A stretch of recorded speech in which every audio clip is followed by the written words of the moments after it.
देखो ये एक परम्यूटेशन कॉम्बिनेशन का काफ़ी अच्छा क्वेश्चन है, कैट के लेवल का है।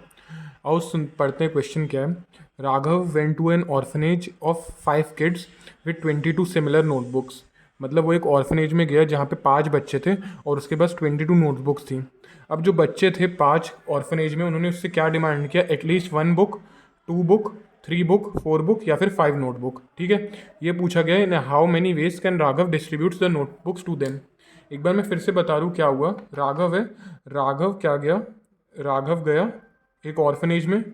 राघव एक ऑर्फनेज में चला गया। ऑर्फनेज में से 5 बच्चे थे, हमें नहीं पता, नाम लिख लेते। एक का नाम ए होगा, एक का बी, सी, डी, ई। ठीक है। अब पहले बच्चे ने देखो क्या डिमांड किया? At least 1 notebook. मतलब जो पहले बच्चे को नोटबुक मिलेंगी वो एटलीस्ट 1 होनी चाहिए या फिर ग्रेटर देन 1। एटलीस्ट का मतलब क्या होता है?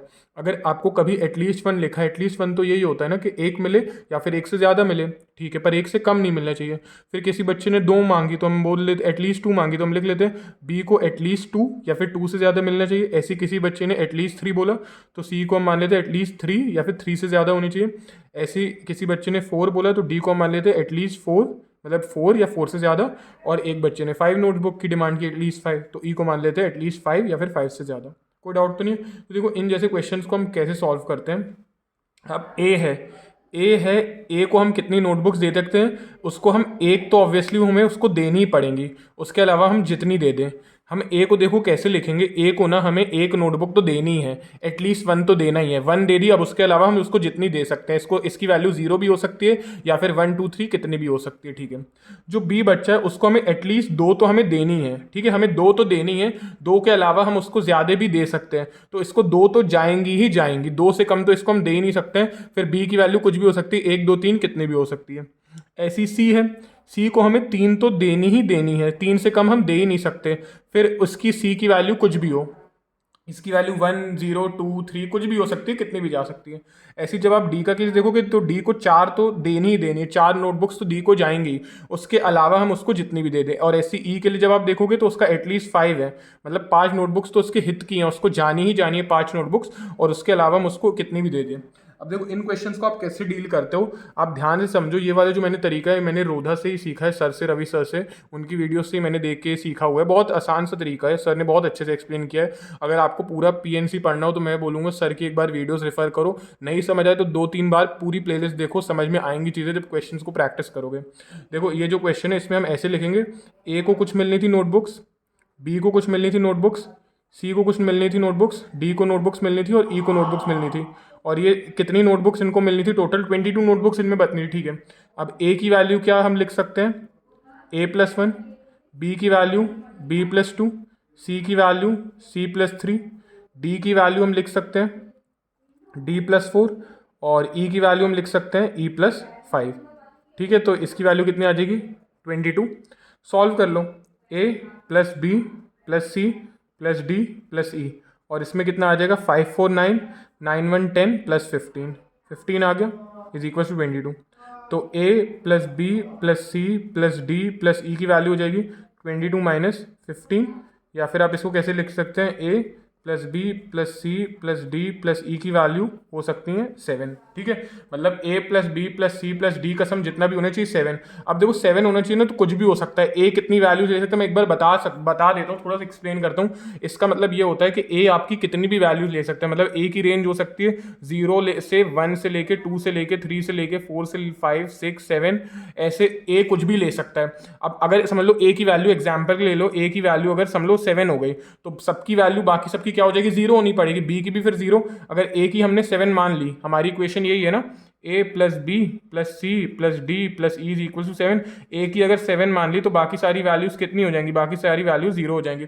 ऐसी अगर ए की समझ लो 6 मान ली तो फिर किसी की भी 1 हो सकती है। हो सकता है बी की 1 हो, किसी की भी 1 हो, किसी की भी आप 1 मान सकते हो। तो ऐसे आपका 7 बनेगा। तो ऐसे बहुत मल्टीपल केसेस बनेंगे। समझाने के लिए मैंने बस ये बताया कि कैसे केसेस बन सकते हैं। आपको ऐसे केसेस नहीं बनाने, मल्टीपल बहुत बनेंगे केसेस। आपको तरीका क्या यूज़ करना है, देखो इसको सॉल्व करने के लिए आप कैसे करते हो। वेज, आपको वेज निकालना है तो आप कैसे करते हो? यहाँ पे जो लिखा है, कितना लिखा है? 7 लिखा है। ठीक है, ठीक है, 7 लिखा है। 7, अब आप क्या करो, 7 में ना इधर कितने प्लस के साइंस हैं? 1 2 3 चार चार प्लस के साइंस है तो 7 + 4 कितना हो गया 11 और 11C 4 कैलकुलेट कर दो। मैं फिर से बता दूं मैंने क्या किया है, जितना यहाँ पे नंबर लिखा रहता है वो लिखो, ठीक है, नंबर और कितने प्लस के साइंस थे 1 2 3 4, 4 प्लस के साइंस थे तो 7 + 4 11 किया और 11 में से 11C4 क्यों लिखा है क्योंकि 4 प्लस के साइंस है। यही तरीका मैंने सीखा है, सर ने ऐसे ही बताया था कि यहाँ पे जितना नंबर लिखा होता है, जैसे यहाँ पे लिखा है 7, उसमें आप प्लस के साइंस जितने वो ऐड कर दो, तो 7 में 4 प्लस के साइंस ऐड करोगे तो 11 बनेगा और 11 में से जितने भी प्लस के साइंस है आपको वो सिलेक्ट करने, मतलब 11C4 ऐसे आएगा, लिखने का तरीका है इसका। अब इसको कैलकुलेट कर लेते, देखो ये क्या हो जाएगा 11 फैक्टोरियल डिवाइडेड बाय 11 - 4 7 फैक्टोरियल और ये हो जाएगा 4 फैक्टोरियल। कैलकुलेट कर लो 11 × 10 × 9 × 8 × 7 फैक्टोरियल, 7 फैक्टोरियल रहेगा, 4 को ओपन कर दो 4 3 2, 7 फैक्टोरियल कट जाएगा, 4 और 2 = 8 हो जाएगा और 3 3 = 9 हो जाएगा। कितना बन जाएगा डायरेक्ट 11 × 3 10 = 30 या फिर हो जाएगा 11 3 = 330। तो इसका आंसर कितना आ जाएगा 330 वेज इसका आएगा। मतलब जो राघव को बच्चों के बीच में ऑर्फनेज में बच्चों के बीच में चॉकलेट्स डिस्ट्रीब्यूट करनी है, जो किड्स के बीच में ऑर्फनेज में जो है वो कितने वेज में कर सकता है 330 वेज में वो चॉकलेट्स को डिस्ट्रीब्यूट कर सकता है। ठीक है, देखो ये जो क्वेश्चन था ना कौन सा था, ये सिमिलर ऑब्जेक्ट्स टू डिफरेंट वाला था, क्योंकि इसमें हमें सिमिलर ऑब्जेक्ट्स डिफरेंट लोगों को 5 अलग अलग लोगों को 22 सिमिलर ऑब्जेक्ट्स नोटबुक्स थी और 5 अलग अलग लोगों को हमें डिस्ट्रीब्यूट करने थे। तो ऐसा तो नहीं बोलूँगा आसान क्वेश्चन था, ठीक है। अब ऐसे मैंने आपको कुछ इसमें मैंने बहुत ऐसा भी कुछ नहीं सिखा दिया कि एकदम पूरा लॉजिक बताया पीछे, नहीं, मैंने आपको सिर्फ लिखने का तरीका बताया जैसे मैंने सीखा हुआ है। आप लॉजिक के पीछे जाओगे तो हो सकता है आप फंस जाओ कहीं ना कहीं, क्योंकि पूरा मुझे भी नहीं पता है कि क्या इसके पीछे ऐसा क्यों लॉजिक लगता है कि 7 को ऐसे करके क्यों करते हैं, लेकिन मेन चीज़ हमें लिखना ऐसे ही होता है, आपको तो बस वहाँ पे सॉल्व करना है ना।